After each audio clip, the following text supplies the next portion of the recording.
Praise the Lord. Welcome to showers of blessing. దేవుని కృపలో భద్రపరచబడి నూతన దినంలో ప్రవేశించాం. ఈనాటి దేవుని వాగ్దానం, యెహోవా మీ పక్షమున యుద్ధము చేయును, మీరు ఊరకయే ఉండవలెను. The Lord will fight for you, you need only to be still. నిర్గమకాండం 14వ అధ్యాయం 14వ వచనం. Praise God. ఈ నూతన దినములో దేవుడు మీ కొరకు సిద్ధపరిచిన ప్రతి దీవెన ఆకాశపు వాకిళ్ళు విప్పి మీ మీద కృమ్మరించునుగాక. మరి ఒక నూతన దినాన్ని ఆరంభిస్తున్న నేపథ్యంలో ప్రేమ కలిగిన వాగ్దానము ద్వారా దేవుడు మనల్ని దర్శిస్తూ ఉన్నాడు. ఇశ్రాయేలు జనాంగం ఐగుప్తు నుండి విడుదల కలిగింది. వారికి చాలా సంవత్సరాల బానిసత్వానికి ముగింపును చూశారు. కానీ వారి సంతోషం చాలా కాలం నిలవలేదు. ఎందుకంటే వారి ముందు ఉన్నది ఎర్ర సముద్రం, వెనక ఫరో సైన్యం వారిని తరువుతూ ఉండగా వారు చూశారు. వారెండిటి మధ్య వారు చిక్కుపడిపోయి ముందుకు పోవడానికి మార్గం లేదు. వెనక్కి తిరిగి చూడాలంటే శత్రువు వస్తున్నాడు. అప్పుడు మోషే ద్వారా దేవుడు వారితో మాట్లాడుతూ ఉన్నాడు. యెహోవా మీ కొరకు యుద్ధం చేస్తాడు, మీరు ఊరకే ఉండవలెను అని. ఈ నూతన దినాన్ని ఆరంభిస్తున్న నేపథ్యంలో దేవుడు నీకు క్రొత్త ఆశతో, క్రొత్త బలముతో నువ్వు ప్రారంభించాలని నీ హృదయంతో ప్రత్యేకంగా ఈ మాట చెప్తూ ఉన్నాడు. నువ్వేం మాట్లాడక్కర్లేదు, నువ్వు ఊరకే ఉండు, నేను నీ కొరకు పోరాడతాను. చక్కని భరోసా, ఎంత నెమ్మది కలుగు చేసే మాట ఇది. మన జీవితాల్లో కూడా ఇశ్రాయేలు జనాంగం ఎదుర్కొన్నటువంటి పరిస్థితులు అనేకము వస్తుంటాయి. మనము దాటి వచ్చి ఉండొచ్చు. కొన్ని సవాళ్లు మనకు ముందుకు వచ్చే సముద్రం లాంటివి, మార్గం కనిపించదు. కొన్ని పరిస్థితులు మన వెనక వచ్చే శత్రువు లాంటివి, భయాన్ని కలిగించి భయాన్ని మిగులుస్తాయి.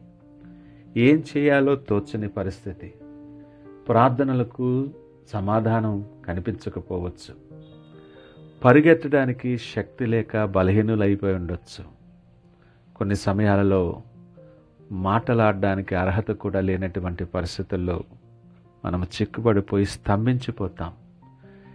ఎలాగూ ముందుకి సాగాలో, ఏం జరుగుతుందో ఆలోచించే శక్తి కూడా లేక మనం కృంగిపోయిన నేపథ్యంలో ఉంటాం. ఒకవేళ ఈ ఉదయకాలం మాటలు వింటున్న నీవు నీ జీవన ప్రయాణంలో నూతన దినములో అడుగు పెడుతున్న నేపథ్యంలో ఇలాంటి పరిస్థితుల్లో చిక్కుకున్నావేమో, దేవుడు నీతోనే మాట్లాడుతున్నాడు. నేను నీ కొరకు యుద్ధం చేస్తాను, నువ్వు మౌనంగా ఉండు, ఊరకే ఉండు, ధైర్యము తెచ్చుకో. లేఖనం అంటుంది, దేవుడు మన పక్షముగా ఉండగా మనకి విరోధి ఎవడు? నీ భారాన్ని, నువ్వు నలుగుచున్న పరిస్థితిని చూస్తున్న దేవుడు నీతోనే సూటిగా మాట్లాడుతున్నాడు. ధైర్యము తెచ్చుకో, నువ్వు ఊరకే ఉండు, మౌనంగా ఉండు. ఈ మౌనంగా ఉండడం అర్థం ఏంటంటే భయముతో నిశ్శబ్దంగా ఉండడం కాదు, సంపూర్ణమైన విశ్వాసంతో నిశ్చింతగా ఉండాలి. మనము దేవుని చేతిలో మన భారాన్ని, మన విషయాలను అన్నిటినీ ఆయన చేతిలో ఉంచి మనము నిలబడి ఆయన యుద్ధము చేయటము చూడగలిగితే మన శక్తితో కాదు, ఆయన శక్తితో విజయాన్ని పొందగలిగితే అది నిజమైన విశ్వాసం.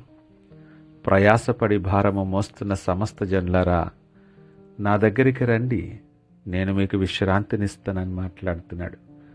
భారాన్ని భరిస్తూ నువ్వు ఎక్కడ అడుగులు వేస్తున్నావో, ఎటువైపు అడుగులు వేస్తున్నావో ఒకసారి ఆలోచించుకోమని ఈ ఉదయకాలము దేవుడు నీతో మాట్లాడుతూ ఉన్నాడు.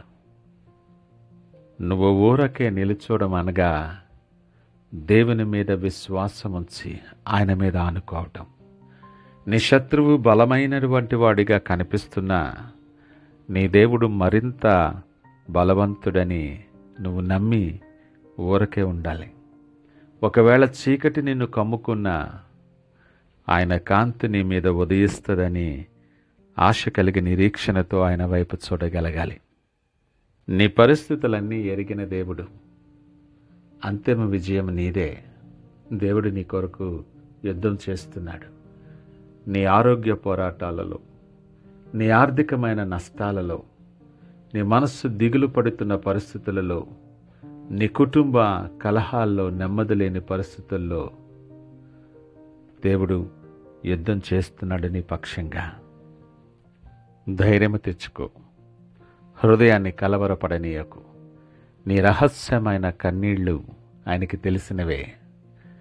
నువ్వు నలుగుచున్న పరిస్థితి ఆయనకు కనుమరుగై లేదు. రక్షింప నేరకయుండునట్లు నా హస్తము కురుచు కాలేదని మాట్లాడుతున్న దేవుడు ఈ ఉదయకాలం నీ ప్రక్కనే ఉన్నాడు. నీ ప్రతి పరిస్థితులలో నీకు ముందుగా నడుస్తూ, నీ పక్షముగా యుద్ధము చేస్తూ నీకు మార్గాలు సిద్ధపరుస్తూ ఉన్నాడు.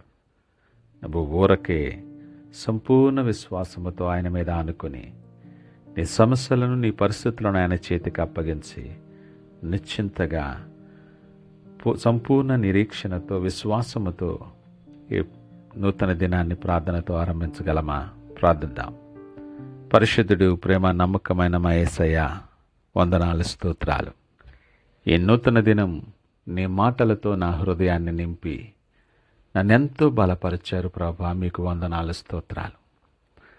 నేను ఒంటరి వాణ్ణి కాదని, నా పక్షముగా మీరు యుద్ధము చేయబోతున్నారని ఈ మాట నాకెంతో ధైర్యము కలుగచేసింది. ప్రతి శత్రువు ముందు, ప్రతి నిరాశ మధ్య మీరున్నారన్న మాట నాకెంతో ధైర్యాన్ని కలుగు చేస్తుంది ప్రభా. నా ప్రతి అడుగు బలపరచండి, ప్రతి ఆలోచన స్థిరపరచండి. నేను సంపూర్తిగా నీ మీద ఆనుకుంటూ నేను విశ్వసిస్తూ ఉన్నాను. సహాయము దయచేసి మీకు మహిమకరముగా, అనేక మందికి దీవెనకరముగా నిలవబెట్టి మీరే మహిమ, ఘనత, ప్రభావాలు పొందుకోమని యేసు పరిశుద్ధ నామమున అడుగుచున్నాం తండ్రి. ఆమేన్. God bless you.